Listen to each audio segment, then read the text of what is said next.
specialists like us are dedicated to crippling targeted organizations. You may be able to stop one, but the few become the many.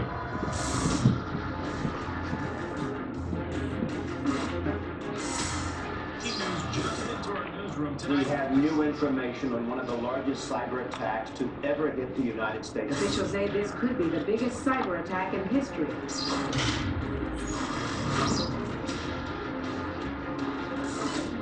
In the UK. 80 million customers' most sensitive information is now exposed. In most of these attacks, you just get bombarded.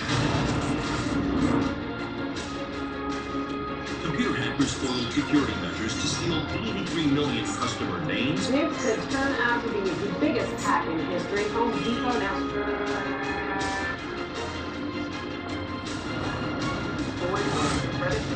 Investigators are still trying to figure out exactly how the hackers got into their system. The size and scope of the cyber attack is unprecedented.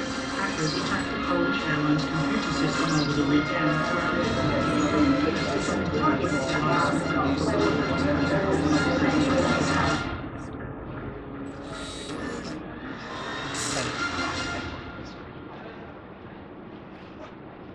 All right. So what I want to do in this session is kind of talk to you. I'm going to use the same presentations that we use when we're talking to our customers and when we're going out doing the education. So I think you've heard a lot about this already today, that it's extremely important that we get out and we really start making sure that customers understand the risks that are associated with printing. And at HP, we have taken that seriously for years. So Siobhan mentioned today that just about 4 years ago, we started seeing senior leadership at HP really take what we've been doing around print security seriously. But I can tell you that we've been working together. Siobhan and I have been working on this for a long time. We were both just like, I think, 12 years old when we started. But HP has been investing in print security for a long time.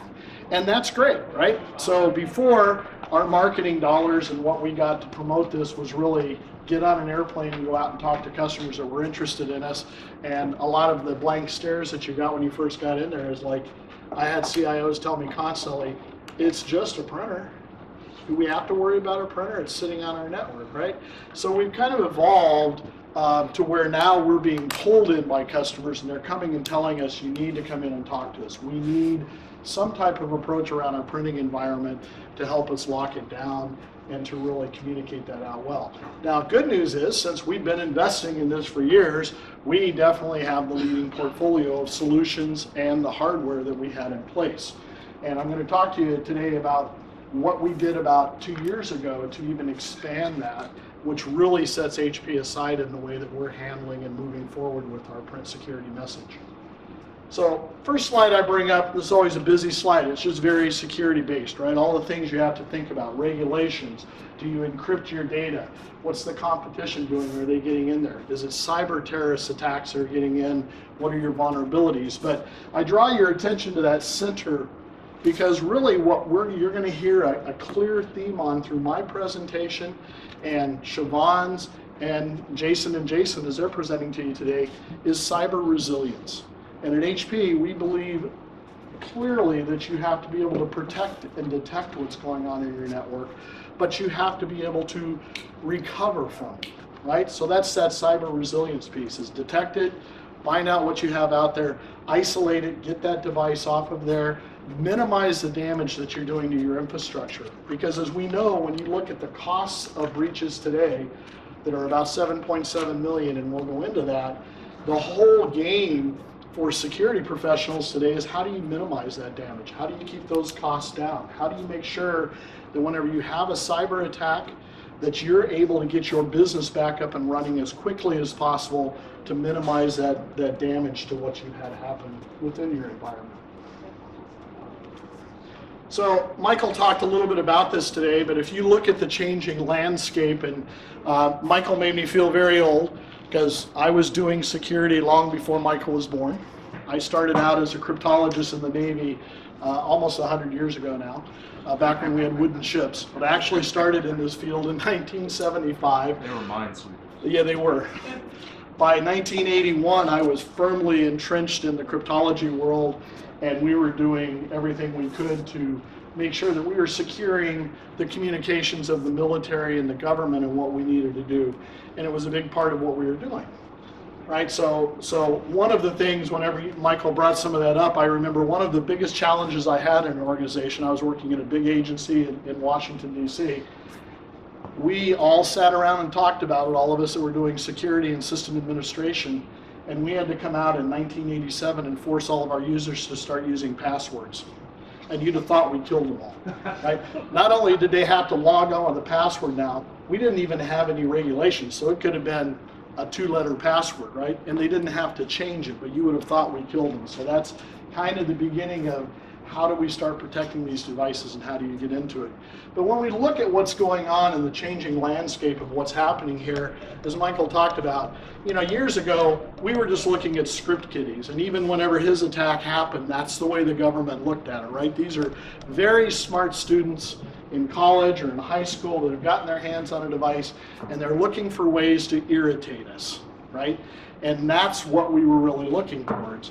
And then we started seeing the entry of for-profit, right? So that's where you get into identity theft and ransomware. But even with that, it depended on where the attacks were coming from what you could tell. So for example, if they were coming out of Eastern Europe, they were looking more for profit. They're the ones that are doing the identity theft and the ransomware. They want to make a quick dollar on it.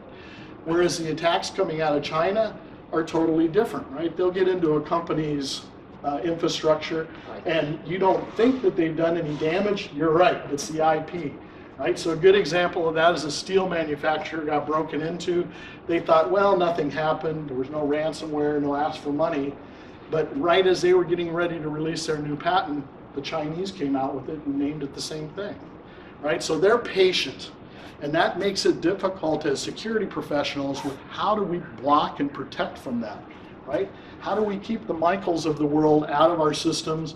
But the difference that has really happened over the last couple of years is it's not thinking of how do you keep them out of your system only, it's how do you recover once they've gotten in, because it's not a matter of if you're going to have a security breach anymore, it's a matter of when you're going to have it, right? So that holistic approach to making sure that your security plans and policies that you're putting in place not only designed for keeping the bad guys out, but they're designed for how do you protect your company's people from themselves, right? Simple things like, I always use as an example, how many people in a room have ever hit reply all and wished you hadn't?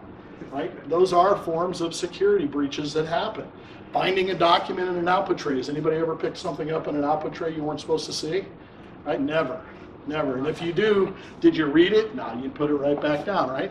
But those are a form of security breaches and can cost a company a lot of money. So many different avenues that you have to consider when you're looking at how you protect your environment. And it's not just protecting the Michaels of the world from getting in, it's protecting yourself inside your world.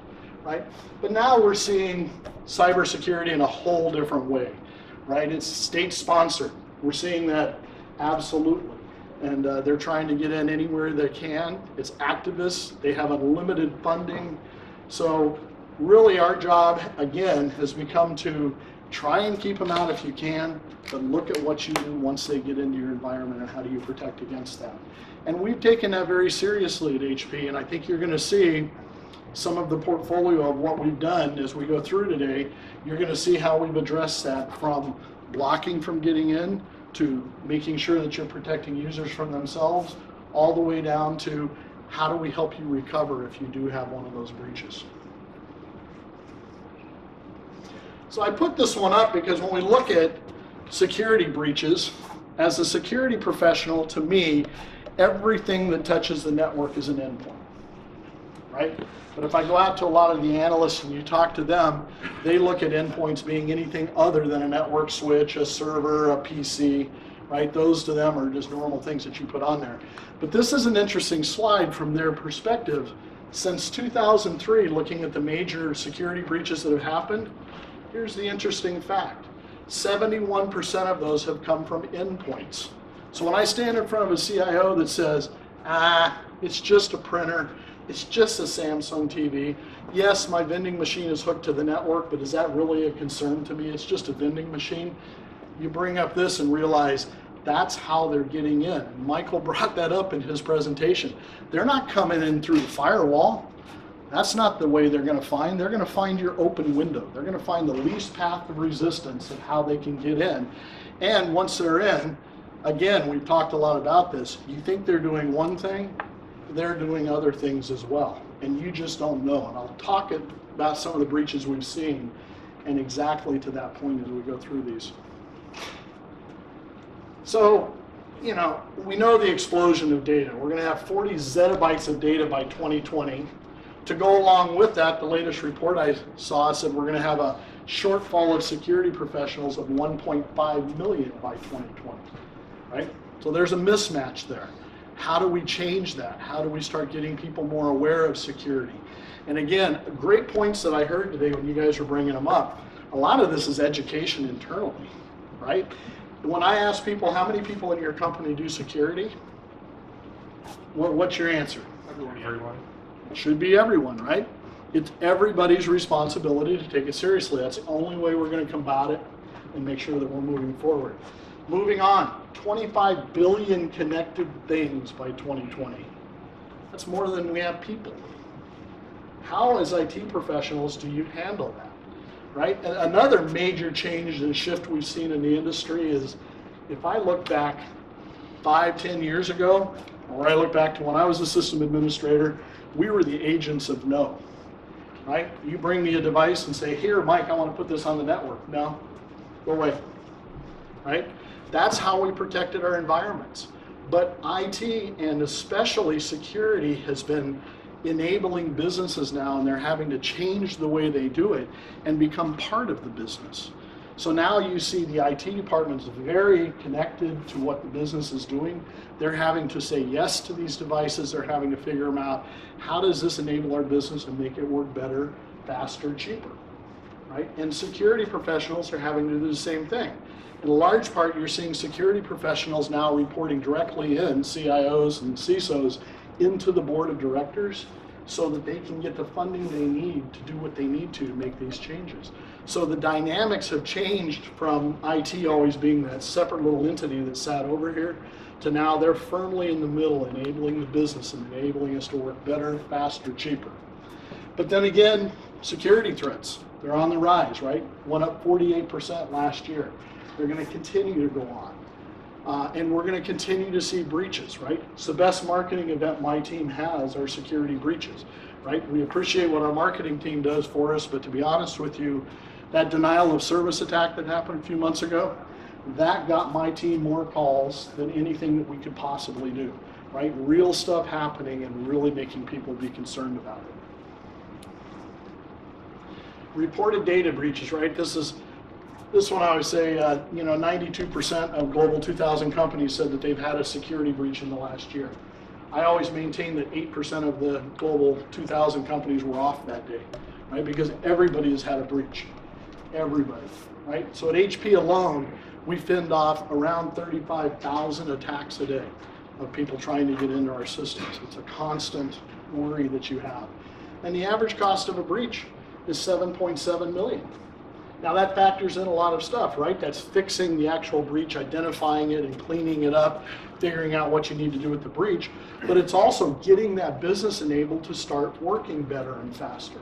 So this is where having great security plans and policies in place is so critical, because that helps you minimize that number. So when you do have a breach, is everybody trained? Can you reply to it? Can you get that business back up as fast as possible and minimize the damage that you're doing as far as financially? And then this is a real good one here. 65% of breaches are air, right? So we talked about that. Social engineering is still the greatest, right?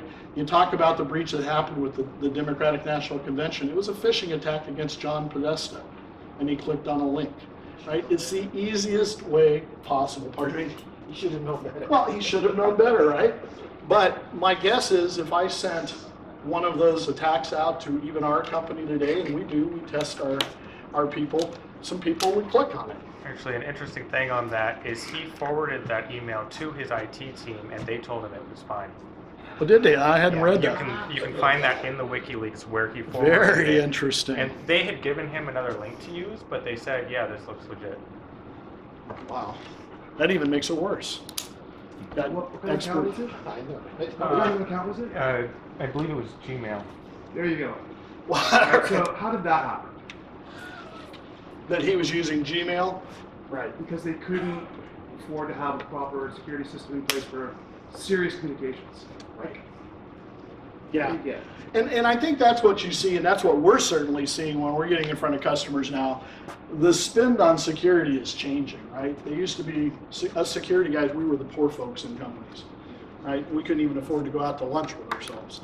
Now they're seeing money coming in, and I've been in front of CIOs where we've done this presentation, and they've stopped me in the middle of it and said, we're going to make some changes, we're going to invest, we have the money, we have the discretionary funds from the board of directors. So things are changing, and we're happy about that. But printers are also under attack.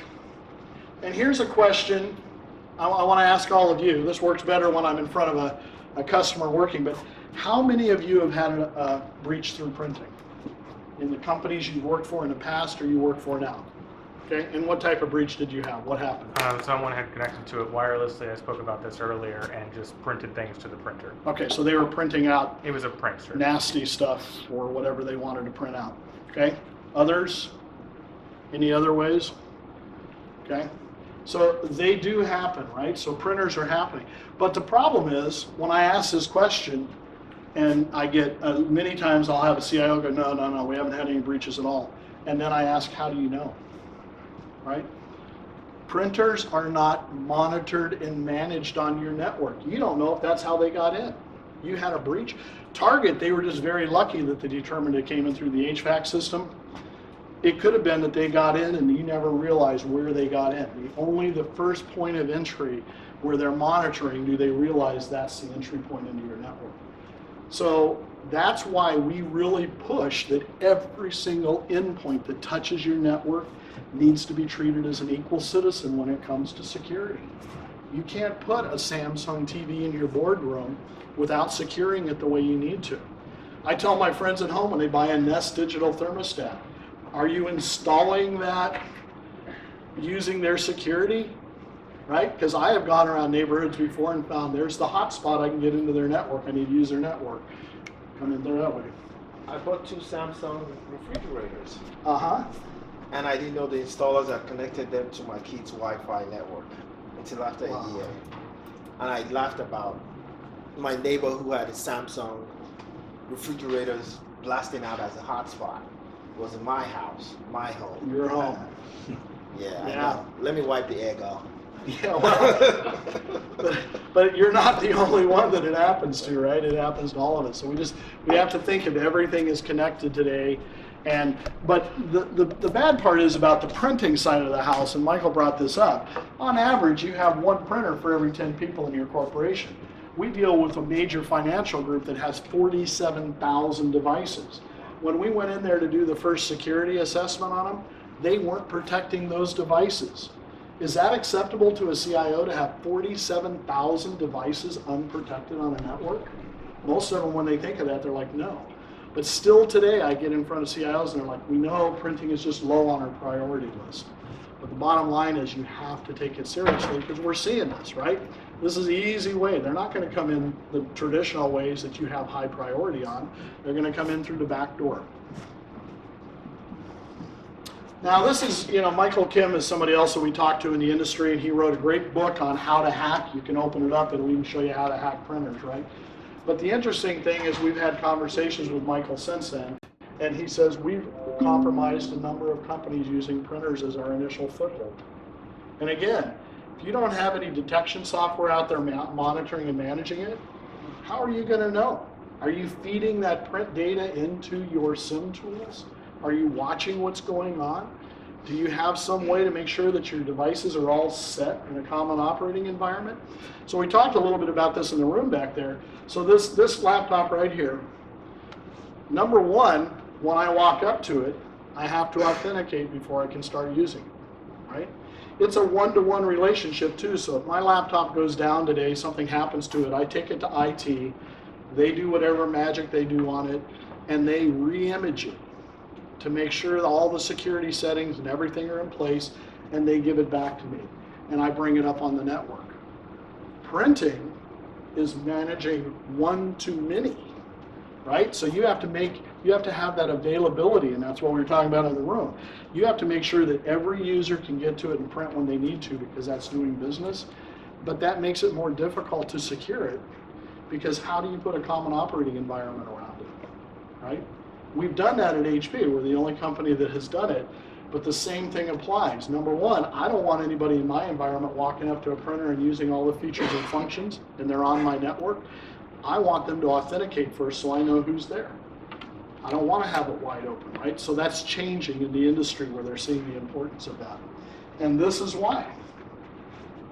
They get in with the initial foothold. Companies never know that they were there. They never know that printing is the way they got in. So a brief history of printer hacks. This is always a fun one. When do you think the very first printer was used for nefarious deeds? Day after. What was the very first printer? Good Are you question. talking about connected printers or? It's a copier printer. When was the first one used? This isn't really a hack, but it is kind of a hack. Depends on how you think about it. This is just some fun stuff that our team put together for fun. So in 1962, our director of the CIA went to Xerox Corporation and said, hey, we're building a new embassy in Washington, D.C., and you have the contract for the copier machines that are going in. Would you mind very much putting some cameras and some recording devices in that device before you roll it in there? Now, they did it on the other side too, right? I can tell you when I worked for Department of Defense, and anybody in the room that's worked for Department of Defense, you get a new system in, you open it up, you make sure you check it, right? You look at the schematics because of things like this happening. But that was the very first time that we found, and we thought it was a fun fact to put up there of when this actually happened for the first time. But breaches, and I'm going to talk about a few breaches through printing today. Jason is going to do a presentation where he's going to go much more in depth on some of these so that you'll get some more information. But this happened last April. They took over 50,000 devices. They found them on the internet. They used a tool similar to Shodan, not hard to do, right? We're going to show you some of that today. You know, we don't want anybody going out doing any hacking, but how easy it is to find open devices. Now, universities are especially tough for a CIO, right? Because you're protecting your faculty, your business, the school, but you have students that are your customers, and you have to open things up and try and make it as available to them as you possibly can. So they have a tough situation. In this case, this very nasty hacker got in and spewed a bunch of hate mail to these printers. Now, we see this happen all the time. As a matter of fact, I just got an email yesterday from one of our marketing people, and her niece had just posted something on Facebook. She had just gone into her labs this weekend and found on the printer with swastikas all over it some very nasty printouts that had happened. So they've been hacked, right? So this is going on more than we realize. But the scary part of this is, yeah, the hacker got on and he sent these nasty emails to the printer. But Michael, do you think possibly those hackers, while they were on the network and they could get in and cause the printer to print, they might have used that as an entry point to get into their network and do other things that we don't know about yet? Right. Exactly, right? So this is just to let you know we're here. What else they did, nobody really knows. Why? Nobody's monitoring the printers. I'll give you another real-world example of a hack that happened on some devices. And again, we talked about some of the ones that you laugh at. This is one of those ones that we first heard and we laughed about it. Company, on their front panel of the devices, you can take those over. If you know PGL commands, you can send commands to them, you can take them over. They decided to send something that said, warning, radiation leak, evacuate the building, to every printer in this organization. The young administrator walked up to it, saw it, panicked, pulled the fire alarm, everybody evacuated, the fire department came, until they could get IT people back in there that went up to the printer and said, there's no radiation in printers, right? So that's first thing, right? No problem, nothing to worry about. The next question they ask is, who did this? If you're not monitoring your printers, you're not authenticating at the devices, you haven't locked down your network, Who knows? They had no way to determine who did this. Now, was that a cost to the business? Right? 4 hours they were locked out with the fire department there investigating. Possibly you could have bad actors embedded with the fire department coming in and physically being on the premises too. That could have been, right? Opened it up for a whole world of things that could have been happening other than just that little joke of sending that to a printer. Now, what you hope is it was somebody who did it and went, oh no, I didn't mean to do that. I caused a lot of problems. It was just a joke, but you never know.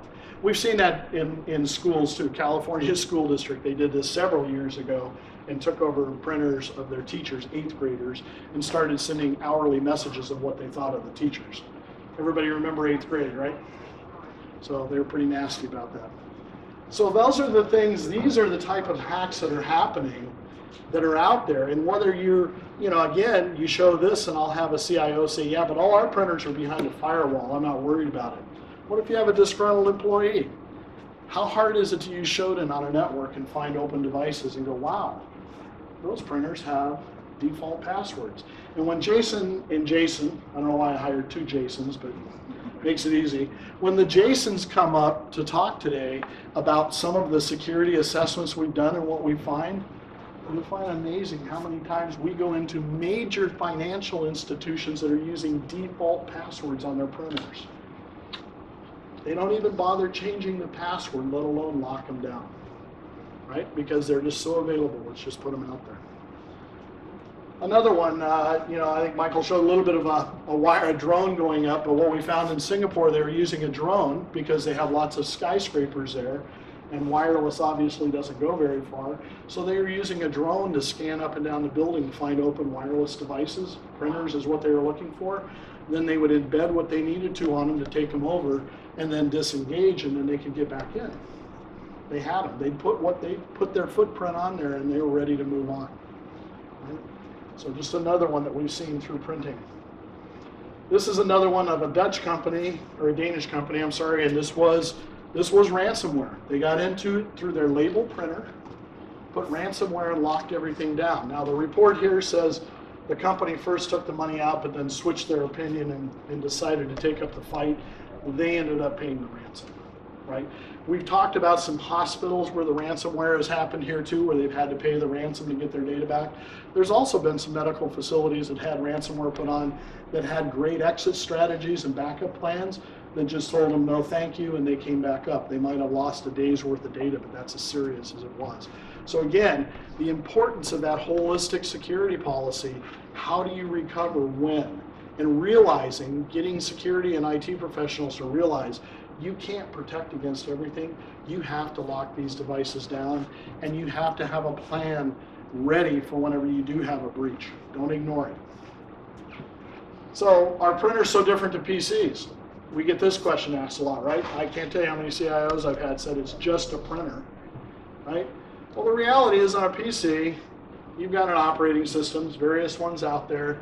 You have hardware that's in there. You have the processors, usually AMD or Intel. You have ways to navigate through FTP and Telnet. By the way, that latest denial of service attack, what did they use?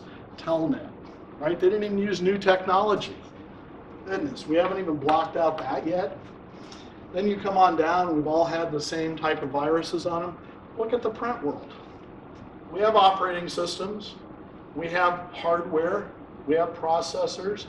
FTP and Telnet, as you guys brought out in the session there, if you get a new printer when it comes in, those are open. So those are certainly ways that you can navigate around and do attacks if somebody doesn't lock them down. And we've had the same type of viruses that have happened and hit on those too. So they're not different, right? So as we talk through what you have to think about, number one, as a hacker, if I can get in at the BIOS level, gold mine. And why is that? How many people detect at the BIOS level today? Very few companies. HP does, both on our PC and our printing side, and we'll talk more about that, and Siobhan's going to go into depth with that with you. But nobody detects there, so that's where hackers would love to get in. The next one is firmware, right?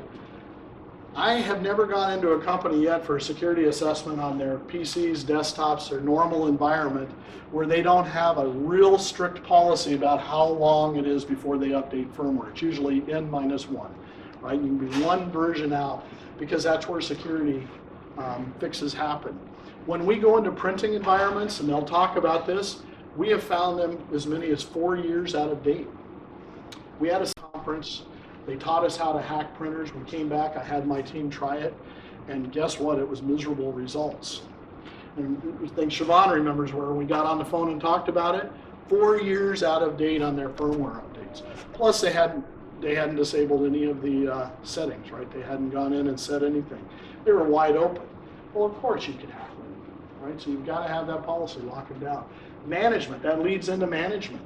Know what's out there. Again, one of the questions we ask when you get with a lot of these executives is, how many printing devices do you have on your network? And you get that blank stare and they look at the guy next to them and they go, well, I don't know, right? We just buy them and put them on. How many PCs do you have? 423. Why do you know that? Because we do strict asset management, we control them. How many printers do you have? I don't know, right? So management, know what's out there. And then look at how you can set a common operating environment up for securing those printers.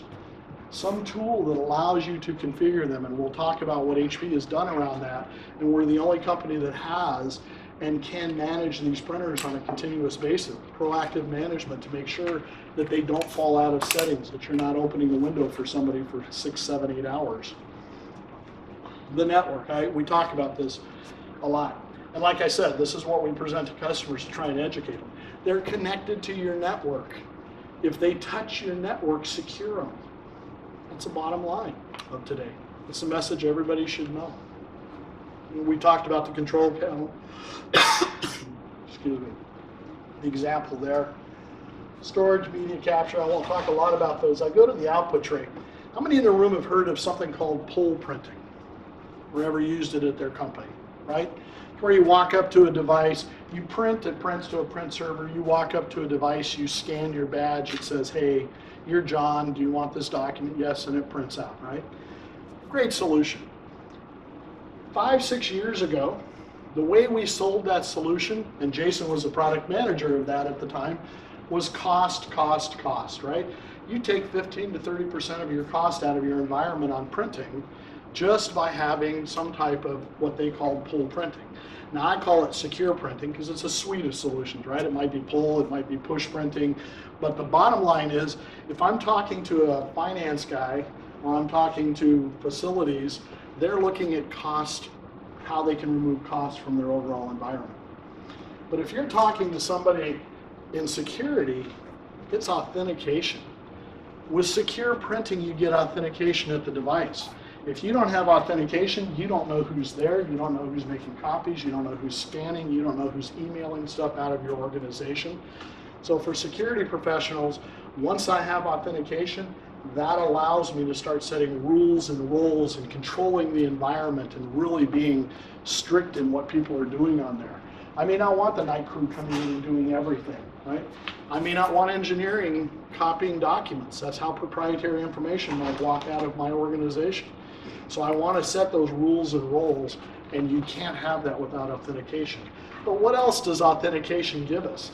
These printers have tons of syslogs that are there that nobody digests and nobody looks at, and they tell us wonderful information. Through authentication, we now know who's there and who's doing what, and we can also pass that information into SIM tools where we can detect when things are going on the network.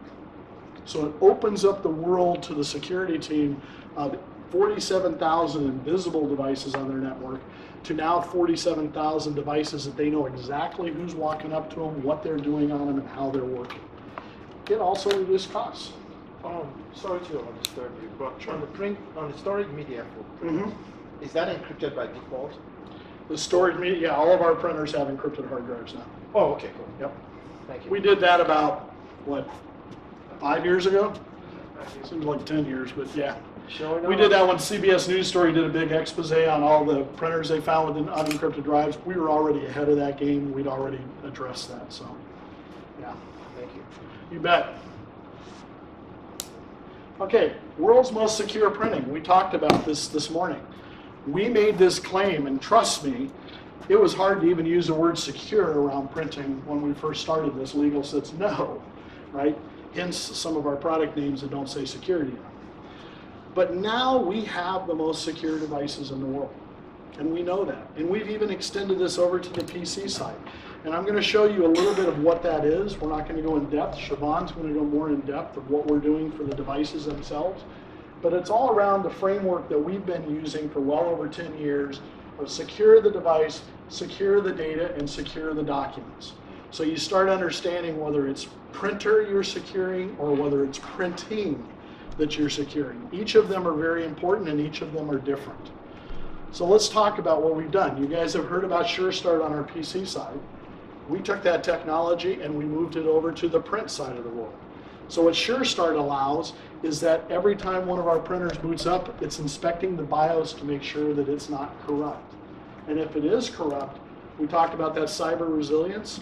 We allow them to set it up to where that system comes down, it cleans itself up, and then it comes back up in a clean, safe state. Cyber resilience helps you move quicker, helps you get the business back in there, but at the same time, you're protecting that information and you know your BIOS is clean. The next one is whitelisting to make sure we keep the firmware safe. So I'll give you a little example of why it's important for firmware. And this is another one that people like to laugh at. One of our competitors' devices was taken over a little over a year ago in London, and they remotely ran the computer game Doom on one of their printers. So again, first thing we did is we all laughed. And then you start thinking about what's the ramifications of that. If I can get in and change the firmware, I'm on your network, right? So they may have played the computer game, but just like with the control panel, what else did they do? On HP devices, our secure devices, we constantly monitor that firmware, and if there's adjustments made to it that aren't there, again, we reboot that system, we bring it up with a clean, safe, golden copy, and we put it back out there and make it available to users. Cyber resilience. So a couple different things you're doing. You're protecting that environment, but you're minimizing the cost whenever you do have something happen to get people working faster and better. The next one we have is one that I love, runtime intrusion, right? So we're constantly monitoring the memory of those devices to see if there's any anomalies going on, if there's been changes, like a potential denial of service attack, right? Like this happened a few months ago. On these printers, we would have noticed that there was changes going on with the memory. Once we detected something, we would reboot that system. Again, we allow it to clean up. We're also reporting these out to the SIM tools so the teams know that something has gone on. And then in this case, we bring that system back up and they can make a decision of whether to automatically reboot it and bring it up or to wait until the security team comes up to see what's going on. But we've already reported that out. Again, cyber resilience. Find it, protect it, detect it, and then recover it, right, and get it back up. And then the bottom one is our Jet Advantage Security Manager. And this is a combination of what we built into the hardware and software solutions. So one of the things that we did was several years ago, we came out with a NIST, National Institute of Standards and Technologies, best practices checklist for how to securely put a multifunction printer on your environment. We were the first company to come out with that, and we didn't get copied. Nobody else came out with it, right? But the problem was, it's about a 100-page document. We can give you a copy of it. We still keep it updated. But what it became was, our customers told us, it puts me to sleep when I read it, right? You have to be a security professional. You had to know what you were doing. And if you went in and instituted some of these changes, if you did that, you might cause something else not to work because it wasn't intelligent to tell you what to do. So we nicknamed it HP's Ambien. Worked well. I used to tell people, well, read it about 10 o'clock at night. It'll help you sleep through the evening. So what we did is we went back to the labs. Siobhan helped us. And we said, we need to create a solution that automates this. And to that end came out a HP Jet Advantage Security Manager. Now the brilliance with this is our instant on technology. So every time one of these devices boots up, it announces itself now, and it's looking for its security policy. Nobody else does that in the industry. Nobody has copied us on any of these features, except for a little bit on whitelisting, but especially on this one, we're the only one that locks it down. That allows you to set those 250 security settings on a printer and then monitor and manage those remotely and make sure that if something happens, there's a change that gets affected, you're protecting. And I'll show you examples of how important that can be as we go through. But that, to me, is the critical piece, is that instant-on technology. Then above that, you can create a policy, you can lock it down. You know that a company, those 47,000 printers now, they have one policy.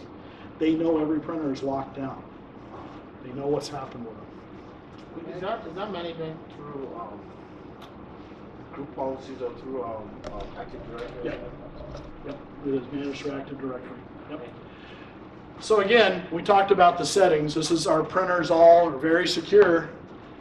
And somebody asked, well, why don't you ship them locked down? And the reality is if we did that, number one, customer calls would go way up, but also how effective is it? So we would rather provide the tools out there, and that's where you'll see as we've created some services. We know companies don't have the resources and they don't have the expertise to do this. So that has created services for us to be able to keep these settings locked down at the appropriate level.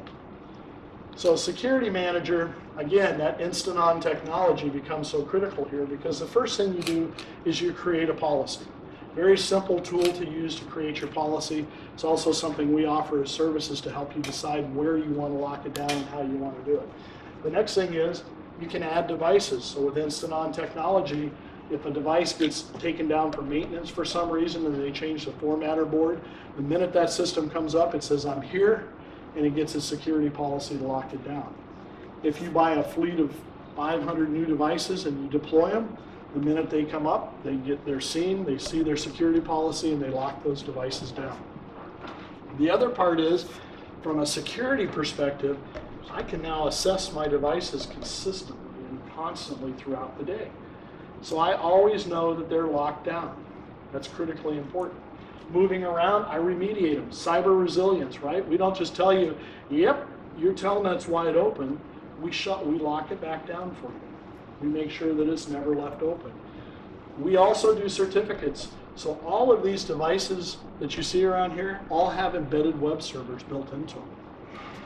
Now, on your PCs and all of your desktops that you have, everybody uses security certificates to make sure they're secure. Printing, it's overlooked because it takes anywhere from 10 to 15 minutes to put a certificate on a device manually. We automated that with Security Manager. Again, the only company that does that, so that it's now automated so we can renew the certificates, we can put it in a cadence to continually keep those updated as we need to, and we can guarantee that the entire fleet has the certificates that they need on them. And then, of course, the last part is review those results at any time. So from a CIO's perspective, I now know exactly how many devices I have on my network, and I know exactly what security policies are applied to them. First time ever for a lot of companies. So just to show you a before and after, before we went into one company and they told us, this was one of our small ones, only 30,000 devices. Their CIO said, we have a high degree of confidence that we have these locked down. We're using that great tool you have, WebJet Admin, which is a great tool. I call it the second best security tool in the market, but it's really a device configuration tool. It's not a security tool. So they were pushing all the settings out. They were setting and forgetting. There was no proactive management. When we came in and did an assessment with Security Manager, they were less than 25% compliant. Why? There had been maintenance on devices, they'd had power outages, a whole host of things had happened, but they had no proactive tool and they hadn't gone back in and checked them in over 9 months. They were wide open, right? They were using 12 servers to manage them, and they were spending 4 hours a day to do what they thought was effective, and it wasn't, right? Security Manager, they're now 97% compliant. The only reason they're not 100% is they have executives that are really, really important and need a printer sitting on their desk. And so we take that into consideration that those aren't our enterprise class secure printers. So we want to call that out as a risk, right? Otherwise, they would have been 100%. We dropped it down to 2 servers managing all these devices, and they save hours every day because all these reports are automatic. You don't have to do them manually anymore. There's no settings. It's just there. So now let's talk about how we've expanded that, right? So one of the things that happened when we started out educating around security is they'd say, it's great that you come in and you tell us all about this, but can you come in and do a risk assessment on printing? And at the time we said, no, we don't do them on printing. We can give you advice, but they said, no, we want help.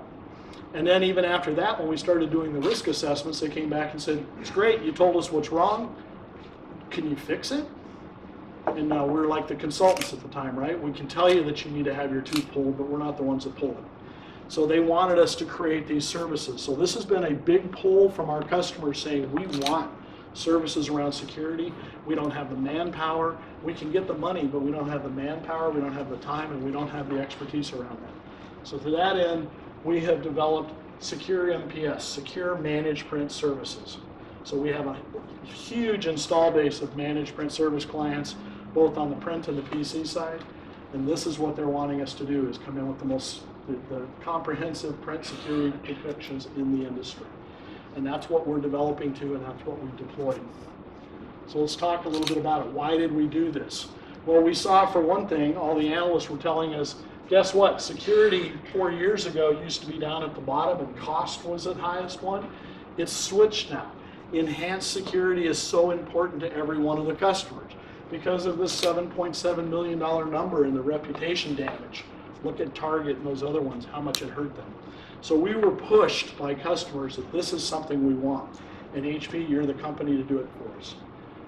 So what is Secure MPS, right? So a lot of questions I get asked by our customers, does this mean that your other MPS wasn't secure? And the answer is no, it was absolutely secure. You just didn't implement it.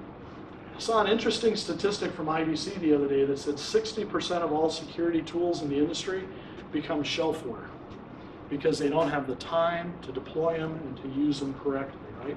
So to start with, what we've done with Secure MPS is making sure we have the world's most secure devices as hardware, making sure you're buying. I heard somebody in the room today, well, Michael was talking about the PCs that he would buy, right? I'm not going to talk about the other company, but HP was one of them that he would buy. Pick your vendors, know what security you have built in. So that's the beginning that we had with the SIM integration with our printers and how we move forward. The next section is security solutions. We have the most robust portfolio of security solutions of anybody in the world. And that's great. So we put, that was MPS before, it was all there for the customers. They could buy it, they could implement it. They just didn't because they didn't have the time. So what was the logical extension of that? Professional services. And like I said, we started out with our advisory services, which is my team, became very popular. Everybody wanted us in to do these assessments. But then as we left, they said, now can you implement everything? And we went, wow, we hadn't thought of that. We had, but we had to wait till we got customer demand for that, right? So that's where we came out with our new print security implementation services. So we can take over an environment, we can either implement it on a contractual basis, or we can implement these for any of our customers that are just coming buying devices for us. So if they're on a managed print service contract, we can easily do this for them. Implementation services and then retainer services. Another thing that happened with the gentlemen that are doing these assessments, the Jasons in the back, was customers said, it's great that you did this, can you come back in 3 months and do it again? And can you come back 3 months later and do it again? And continue that?